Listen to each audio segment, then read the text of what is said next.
Hello friends, आप लोग को स्वागत है फिर से मेरे चैनल इंटेलिजेंट क्लासेस में। जो लोग अभी तक सब्सक्राइब नहीं किए हैं सो प्लीज सब्सक्राइब करें, लाइक करें और ज़्यादा से ज़्यादा शेयर करें। तो आज का टॉपिक है पौधों में पोषण।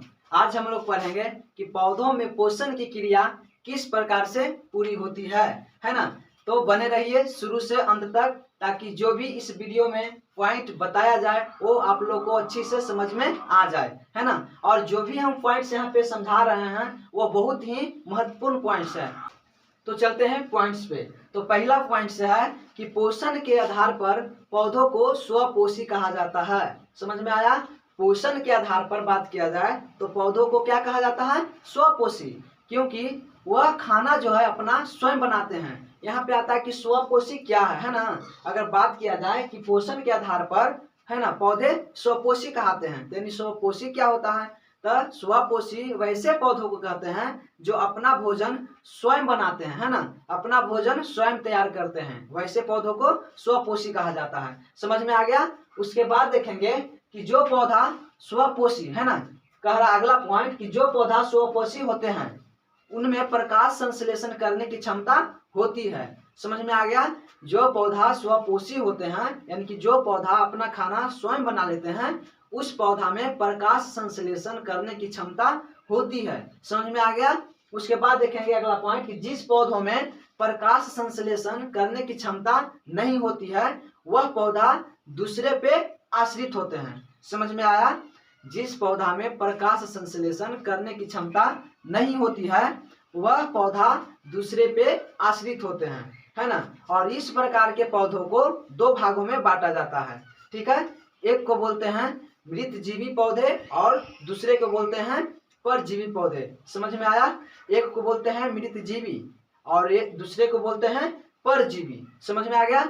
अब यहाँ पे देखेंगे कि मृतजीवी और परजीवी पौधे क्या होते हैं। तो पहला बात करेंगे परजीवी पौधे को, है ना। तो परजीवी पौधे वैसा पौधा जो अपना भोजन किसी दूसरे पौधे के शरीर से प्राप्त करता हो, ठीक है। यानी कहने का मतलब कि परजीवी पौधा दूसरे पे आश्रित होते हैं, वो अपना खाना स्वयं नहीं बनाते हैं, ठीक है। तो उस प्रकार के पौधों को परजीवी पौधे कहते हैं। समझ में आ गया?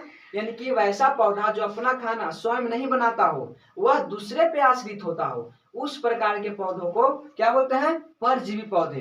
बोला जाएगा जैसे में, तो जैसे में अमरबेल। आप लोग देखे होंगे कि पेड़ पौधे पर, है ना, पतरे पतरे जो पीला पीला टाइप का होता है जिसको हम लोग अमरलत्ता बोलते हैं, वह पौधे पे बहुत पाई जाती है ना। किसी किसी पौधे पे पूरा जकड़ी हुई रहती है ना, उसको चारों तरफ से उस पौधे को घेरी हुई रहती है।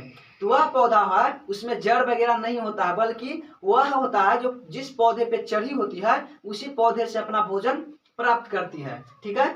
तो समझ में आ गया? जो पौधा अपना खाना स्वयं खुद नहीं बनाता हो, वह किसी दूसरे पे आश्रित होता हो, तो उस प्रकार के पौधों को बोलते हैं परजीवी पौधे, ठीक है। उसके बाद है मृतजीवी पौधे।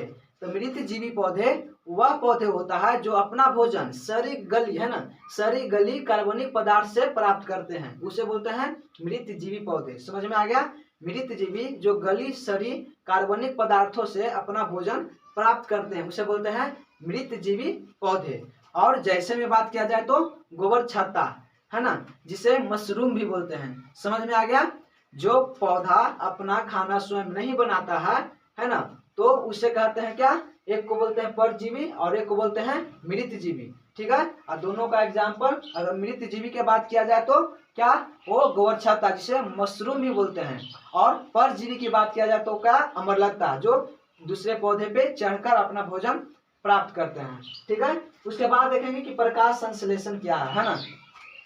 तो यहाँ पे देखेंगे कि प्रकाश संश्लेषण उस क्रिया को कहते हैं, है ना, जो पेड़ पौधा अपना खाना बनाते हैं उसी क्रिया को प्रकाश संश्लेषण कहते हैं, ठीक है। समझिएगा कि पेड़ पौधा जिस क्रिया के द्वारा अपना भोजन तैयार करते हैं उसी क्रिया को प्रकाश संश्लेषण कहते हैं, ठीक है। तो बोला जाए कि प्रकाश संश्लेषण क्या है, तो बोल सकते हैं कि जिस क्रिया के द्वारा पेड़ पौधे अपना भोजन तैयार करते हैं उस क्रिया को ही प्रकाश संश्लेषण कहा जाता है, ठीक है। और यह प्रकाश संश्लेषण पूरा करने के लिए 4 पदार्थों की आवश्यकता होती है। बोला जाए तो 4 घटक, है ना। पेड़ पौधा को प्रकाश संश्लेषण क्रिया करने के लिए चार प्रकार के पदार्थ की आवश्यकता होती है ना। तो बात किया जाए तो पहला में क्लोरोफिल, जो वह खुद पौधों के पास ही होता है ना। और दूसरा में बात किया जाए तो वह होता है सूर्य के प्रकाश, जो सूर्य से प्राप्त होता है ना।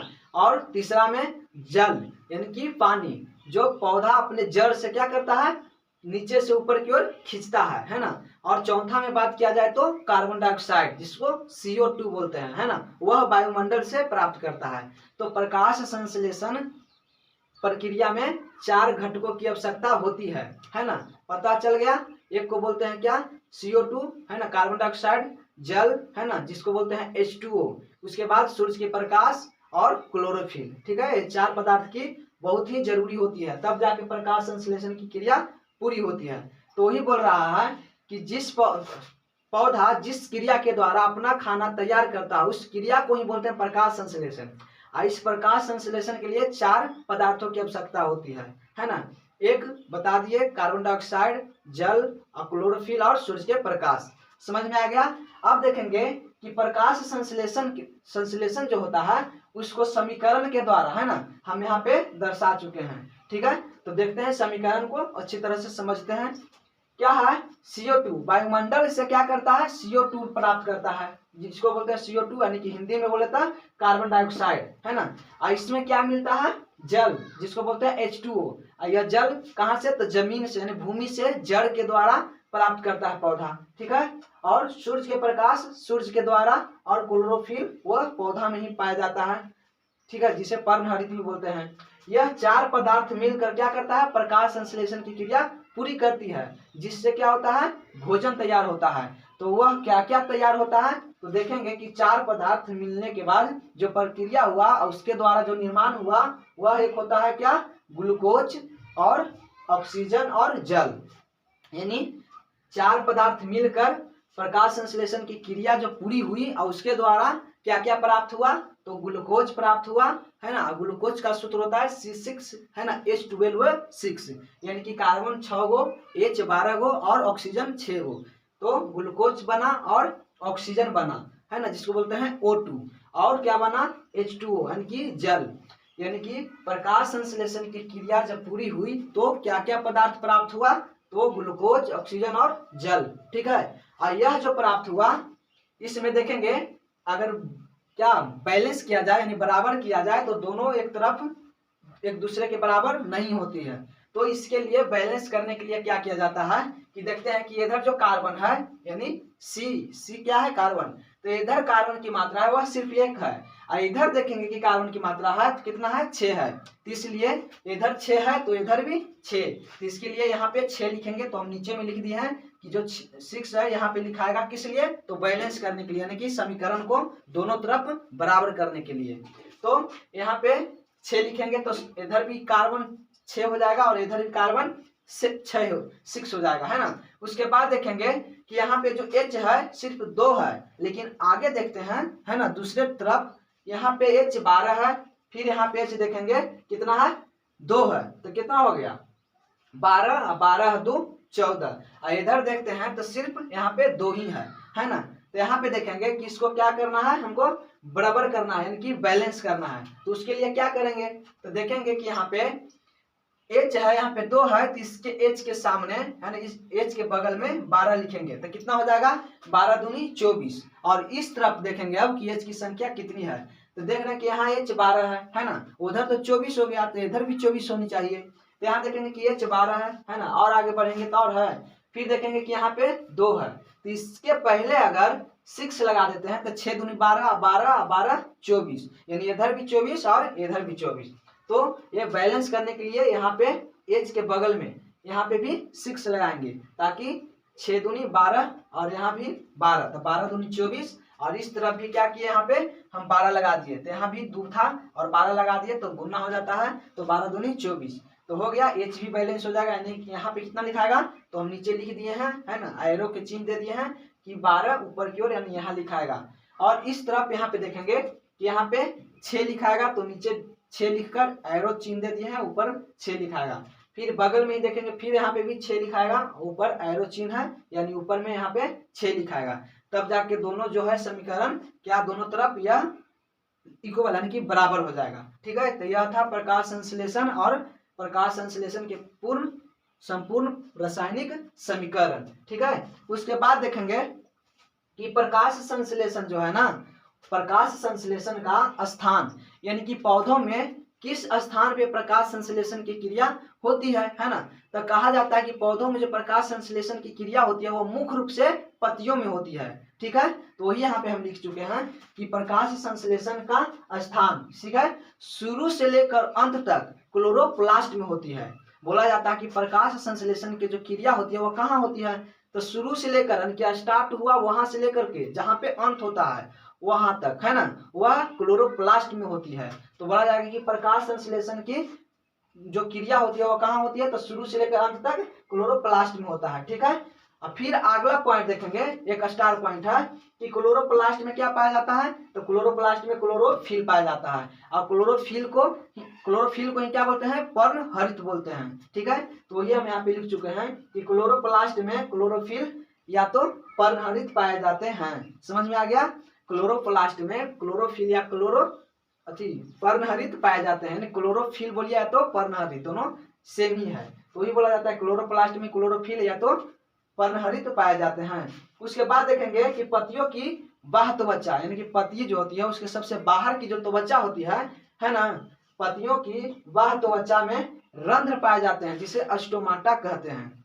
ठीक है, समझिएगा कि जो पत्ती होती है उसकी सबसे बाहरी आवरण जो होती है ना, उसे क्या कहते हैं, एपिडर्मिस भी कहते हैं। जैसे हम लोग का शरीर में सबसे बाहरी अंग यानी कि सबसे बाहरी भाग कौन सी है, यह त्वचा है ना। तो उसी प्रकार से पेड़ पौधों को जो पत्ती होती है उसमें सबसे बाहरी क्या होती है, त्वचा बोले तो उसको एपिडर्मिस भी बोला जाता है। ठीक है, और एपिडर्मिस में ही क्या होता है, रंध्र और अस्टोमाटा, यानी रंध्र को ही अस्टोमाटा बोला जाता है ना, रंध्र पाए जाते हैं। और वो रंध्र जो है पत्तियों में छोटे छोटे छिद्र के रूप में स्थित होते हैं, है ना। और उसी छिद्र के द्वारा वायुमंडल से CO2 है ना, पेड़ पौधा अंदर की ओर ग्रहण करता है और ऑक्सीजन निर्माण करने के बाद उसी छिद्र के द्वारा बाहर निकालते हैं। तो समझ में आ गया, पत्तियों के बाह्य त्वचा में क्या होते हैं, रंध्र पाए जाते हैं यानी कि अस्टोमाटा पाए जाते हैं। वही हम यहाँ पे लिख चुके हैं कि क्लोरो प्रकाश संश्लेषण के लिए 4 प्रकार के, तो हो गया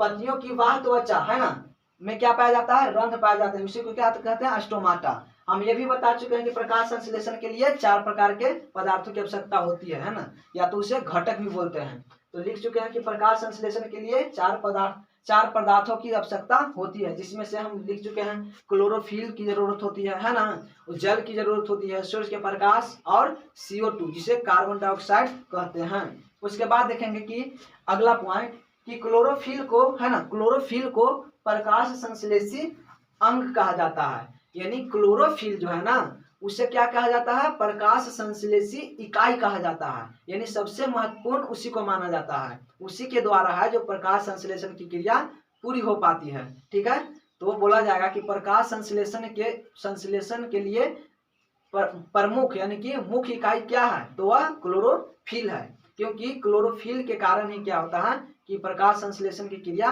पूरी हो पाती है। बोला जाता है कि क्लोरोफिल के कारण ही पेड़ पौधे जो होते हैं उसकी पत्ती हरी होती है। ठीक है, उसके बाद देखेंगे यहाँ पे कि कुछ आवश्यक गैस है जो वायुमंडल में पाए जाते हैं, है ना।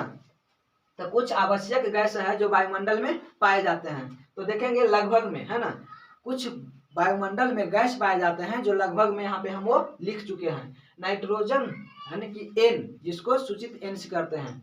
नाइट्रोजन की मात्रा लगभग है ना 78% होती है। बोला जाएगा कि वायुमंडल में नाइट्रोजन की प्रतिशत यानी मात्रा कितनी है, बोला जाएगा नाइट्रोजन गैस की मात्रा कितनी है, तो बोलेंगे 78%। उसके बाद बोलेंगे कि ऑक्सीजन यानी कि O2, ऑक्सीजन की मात्रा वायुमंडल में कितनी होती है, तो लगभग में बोलेंगे 21%। ठीक है, यानी 21%। उसके बाद देखेंगे कि कार्बन डाइऑक्साइड जिसको हम लोग बोलते हैं CO2 है ना, कार्बन डाइऑक्साइड की मात्रा वायुमंडल में लगभग 0.03% पाई जाती है। यह था प्रमुख गैस है ना, जो यहाँ पे हम लिख चुके हैं। नाइट्रोजन 78 है ना, ऑक्सीजन 21 और कार्बन डाइऑक्साइड 0.03% पाई जाती है। ठीक है, तो यह था आज का टॉपिक। कैसा लगा? अगर अच्छा लगा तो प्लीज लाइक करें, शेयर करें और सब्सक्राइब करें। और अगर कोई कमी दिखी है ना, किसी प्रकार की कमी दिखी तो प्लीज कमेंट में कर बताइए, ताकि उस कमी को हम दूर करने की कोशिश करेंगे। ठीक है, और इससे पहले की वीडियो आप लोग नहीं देखे हैं तो प्लीज इस वीडियो के नीचे डिस्क्रिप्शन में उसका लिंक दिया हुआ है, वहां से जाकर आप लोग मेरे सारे वीडियोस को देख सकते हैं, है ना। मिलते हैं अगले वीडियो में, तब तक के लिए जय हिंद।